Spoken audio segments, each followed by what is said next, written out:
صدر آزاد جموں و کشمیر بیرسٹر سلطان محمود چودھری سے امریکی صدر جو بائیڈن کے مشیر و ڈیموکریٹک پارٹی کے متحرک رہنما پاکستانی نژاد شاہد احمد خان کی ایوان صدر کشمیر ہاؤس اسلام آباد میں تفصیلی ملاقات۔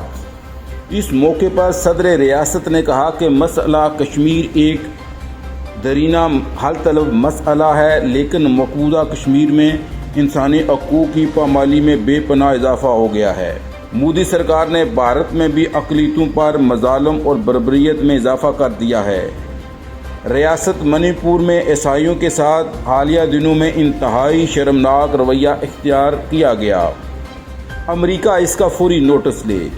اس موقع پر امریکی صدر جو بائیڈن کے مشیر و ڈیموکریٹک پارٹی کے متحرک رہنما پاکستانی نژاد شاہد احمد خان نے صدر ریاست بیرسٹر سلطان کو امریکہ کے دورے کی دعوت دی، جو انہوں نے قبول کر لی اور کہا کہ وہ جلدی امریکہ کا دورہ کریں گے۔